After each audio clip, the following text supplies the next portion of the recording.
সুপ্রভাতম ছাত্ররা, আশা করি তোমরা সবাই ভালো আছো। এবং গতবারে আমি দশকুমার চরিতম উপর অন্য দ্বারা কৃত ইউটিউব থেকে দুটো ভিডিও আমি পোস্ট করেছিলাম। আশা করি তোমরা সেগুলো শুনেছ এবং দশকুমার চরিতম এর সংক্ষিপ্ত বিষয়বস্তু মনে রাখেছ। দশকুমার চরিতম এর নাম থেকেই আমরা বুঝতে পারি যে 10 জন কুমারের চরিত্র বর্ণিত হয়েছে এবং এই দশকুমার চরিতম এর লেখক হলেন কি দণ্ডী। এই দশকুমার চরিত গ্রন্থর রাজবাহন চরিতম এই অংশটি আমাদের পাঠ্য বিষয়। রাজবাহন চরিতম পড়া শুরু করার আগে প্রথমে আমরা আজকে দেখি এই 10 জন যে কুমার তাদের সংক্ষিপ্ত পরিচয় কি, তাদের বংশাবলী কি। দশকুমার চরিতম এর দুজন মুখ্য রাজা রয়েছেন। একজন হলেন রাজহংস, আরেকজন হলেন প্রহারবর্মা। রাজহংস হলেন মগধের রাজা, তার রানী হলেন বসুমতী এবং এই রাজহংসের মিত্র রাজা হলেন প্রহারবর্মা, যিনি ছিলেন মিথিলার রাজা। রাজহংসের পুত্র হলেন কে?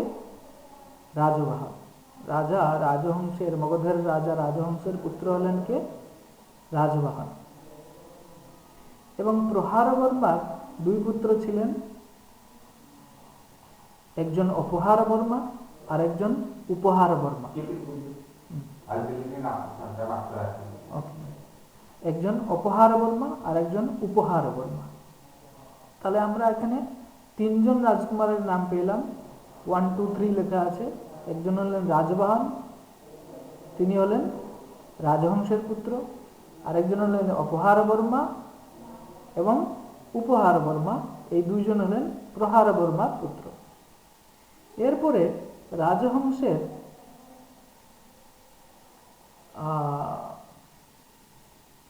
মন্ত্রী 3 জন ছিলেন। সে মন্ত্রী কে কে? ধর্মপাল, পদ্মোদ্ভব, শীতবর্মা। 3 জনই মগধ রাজার মন্ত্রী, ধর্মপাল, পদ্মোদ্ভব এবং শীতবর্মা।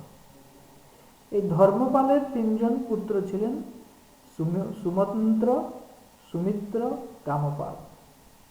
ধর্মপালের 3 পুত্রকে সুমন্ত্র, সুমিত্র, কামপাল। এবং সুমন্ত্রের পুত্র হলেন মিত্রগুপ্ত, সুমিত্রার পুত্র হলেন মন্ত্রগুপ্ত, কামপালের পুত্র হলেন অর্থপাল। তাহলে আমরা পেলাম চতুর্থ, পঞ্চম, ষষ্ঠ। চতুর্থ রাজকুমার মিত্রগুপ্ত, পঞ্চম মন্ত্রগুপ্ত, ষষ্ঠ হলেন অর্থপাল। এইগুলো ধর্মপালের পুত্র এবং তার পুত্রের বিষয়।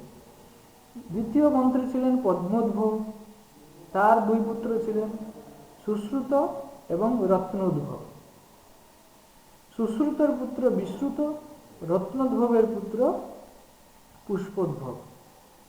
7 নম্বর এবং 8 নম্বর রাজকুমার কথা জানলাম। 7 নম্বর হলেন বিশ্রুত, 8 নম্বর হলেন পুষ্পোদ্ভব। তারপরে যাই আমার শীতবর্মা। শীতবর্মার 2 পুত্র সুমতি এবং সত্যবর্মা। সুমতির পুত্র প্রমতি, সত্যবর্মার পুত্র সোমদত্ত। 9 নম্বর এবং 10 নম্বর রাজকুমার নাম পেলাম প্রমতি এবং সোমদত্ত। এভাবেই আলোচনা থেকে আমরা দেখলাম এই যে 10 জন রাজকুমার আছেন তাদের নাম কি কি হলো? রাজবাহন, অপহারবর্মা, উপহারবর্মা, মিত্রগুপ্ত, মন্ত্রগুপ্ত, অর্থপাল, বিশ্রুত, পদ্মোদ্ভব, প্রমতি, সোমদত্ত। এই 10 জনের কুমারের কথা যেহেতু আলোচিত হয়েছে কোথায়? এই দশকুমার চরিত বইতে, সেই জন্য তার নামও হয়েছে দশকুমার চরিতম। এই 10 জন কুমারের মধ্যে মুখ্য রাজকুমার, মুখ্য চরিত্র হল কি রাজবাহন। এই রাজবাহনের কথা যে অংশে দশকুমার চরিতম বইয়ের যে অংশে রাজবাহনের কথা আলোচিত হয়েছে তার নাম হয়েছে কি রাজবাহন চরিতম, যেটা কি আমাদের পাঠ্য বিষয়ে রয়েছে। তখন আমরা দেখব, তোমরা গতবারে 2টো যে ভিডিও পোস্ট করেছিলাম সেখানে একটা ছিল ইন্ট্রোডাকশন রাজবাহনের কথাবস্তুর প্রেক্ষাপট একটাতে ছিল, আরেকটাতে ছিল রাজবাহন চরিতম এর সংক্ষিপ্ত কথাবস্তু। প্রেক্ষাপটে মুখ্যত 2-3টা চরিত্র তোমরা জানো। একজন হলো মাতঙ্গ নামক ব্রাহ্মণ, আরেকজন হলো পাতাল কন্যা কালিন্দী, এবং সেখানে ভূমিকা রয়েছে কার? রাজবাহনের। এবং এই দশকুমার রাজবাহন চরিত্রের মধ্যে বা দশকুমার চরিত্রে দুটি মুখ্য চরিত্র হয়েছে, রাজহংস আর একজন আছেন তার শত্রু রাজা মালব দেশের রাজা মানসার। যুদ্ধ হয় কার কার সঙ্গে? না, রাজহংস এবং মালব দেশের রাজা মানসার, এদের মধ্যে যুদ্ধ হয় এবং এই যুদ্ধে পরাস্ত হন রাজহংস। পরাস্ত হওয়ার পর এই রাজহংস অর্থাৎ মগধের রাজা রাজহংস বিন্ধ্য পর্বতে চলে যান। বিন্ধ্য পর্বতে চলে যাওয়ার পর সেখানে রাজবাহনের জন্ম হয়। এই হলো তার সংক্ষিপ্ত প্রেক্ষাপট। আরো ঘটনা রয়েছে, এগুলো রাজহংসের পক্ষের কথা। আর যিনি আছেন মালবের রাজা মানসার, তার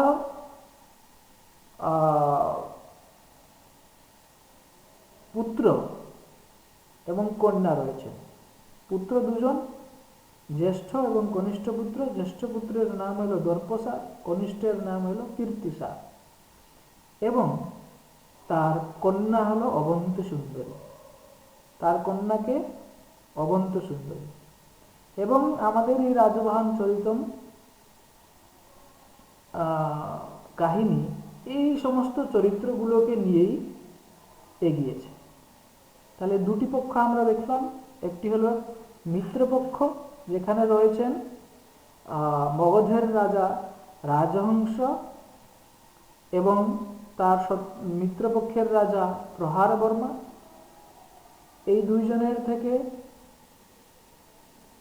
এবং তাদের মন্ত্রীর থেকে 10 জন রাজকুমারের কথা আমরা বিস্তৃতভাবে আলোচনা করলাম। এবং এদের বিপক্ষে রয়েছে মালব দেশের রাজা মালবরাজ মানসার, এবং এই মানসারের 2 পুত্র দর্পসার এবং কীর্তিসার, এবং কন্যা হলেন অবন্তী সুন্দরী। এবং এই মানসারের বা এই দর্পসারের মন্ত্রী হলেন কে? চণ্ডবর্মন। তাহলে দুটো পক্ষ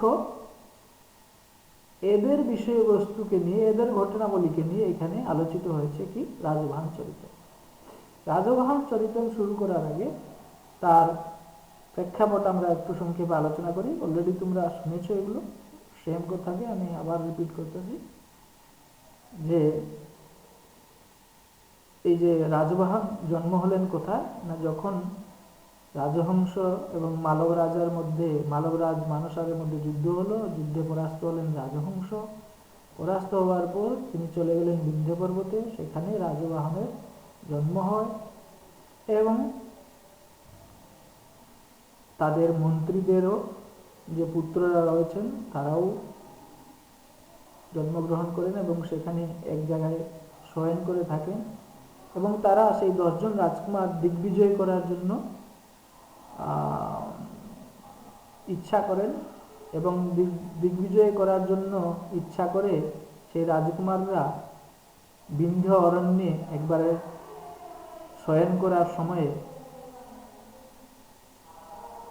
সবাই শয়ন করেছেন, কিন্তু রাজবাহন চরিত অনিদ্রা রাজবাহন অনিদ্রায় আছেন। তখন সেই রাজবাহনের সাক্ষাৎ হয় মাতঙ্গ নামক এক ব্রাহ্মণের সঙ্গে। যে মাতঙ্গ ব্রাহ্মণ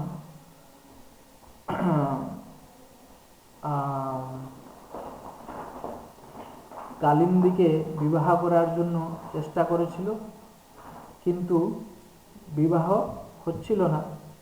সেই কারণে সেই মাতঙ্গ নামক ব্রাহ্মণ সাহায্য নিয়েছে রাজবাহনের সাহায্য নিয়ে সে বিবাহ করেছে পাতালের কন্যা কালিন্দীকে।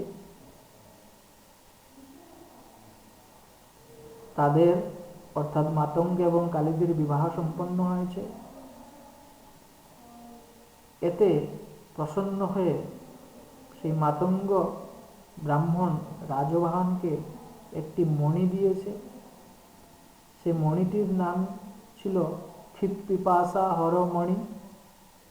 ক্ষুত মানে ক্ষুধা, পিপাসা মানে তৃষ্ণা। যে মণিকে কাছে রাখলে ক্ষুধা বা তৃষ্ণা হবে না, এরকমের একটি মণি মাতঙ্গ দিয়েছিল কাকে? রাজবাহনকে। এবং আগামী দিনে কি হয়েছে?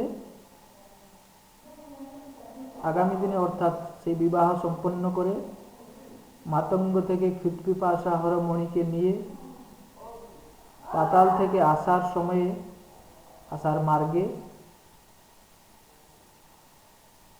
দুজন রাজকুমারের সঙ্গে দেখা হয়েছে রাজবাহনের। তারা হলেন সোমদত্ত এবং পুষ্পোদ্ভব। এবং সোমদত্ত পুষ্পোদ্ভবের সঙ্গে রাজবাহন যখন আসছেন, সে সময় বসন্ত ঋতু উপস্থিত হয়েছে। এবং সেই বসন্ত ঋতুতে তিনি দেখেছেন অবন্তী সুন্দরীর সঙ্গে, এবং অবন্তী সুন্দরীর এবং রাজবাহন পরস্পর আকৃষ্ট হয়েছেন পরস্পরের প্রতি।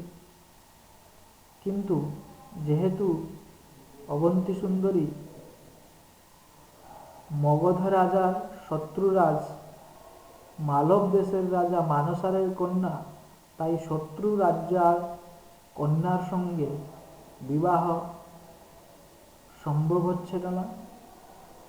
সেই জন্য রাজবাহন এবং অবন্তী সুন্দরী উভয় একজন ঐন্দ্রজালিকের, বিদ্যেশ্বর, যার নাম ছিল বিদ্যেশ্বর নামক ঐন্দ্রজালিকের সাহায্য নিয়েছেন। এবং সাহায্য নিয়ে উভয়ের বিবাহ হয়েছে। এবং বিবাহ করার পর তারা দুইজন গোপনে অন্তপুরে প্রবেশ করেছে। এই হলো রাজবাহন চরিতম শুরু হওয়ার আগের কাহিনী। আগামী ক্লাসে আমরা রাজবাহন চরিতম এর সংক্ষিপ্ত বিষয়বস্তু আলোচনা করব। তারপর আমরা রাজবাহন চরিতমের যে টেক্সট আছে, লাইন বাই লাইন টেক্সট, তাকে আমরা পড়ে একে বুঝতে চেষ্টা করব। যে টেবিলটা আমি আজকে দেখাচ্ছি তাকে ভালোভাবে মনে রাখবো। যে আলোচনাগুলো দিয়েছি, যাদের নাম, কে কার পুত্র, কোন দেশের রাজা কে, কার কন্যা কে, কার ভাই কে, কেননা তোমাদের এমসিকিউর জন্য এগুলো আবশ্যক হবে। আশা করি আলোচনাটি রাজবাহন চরিতম বোঝার জন্য সহায়ক হবে।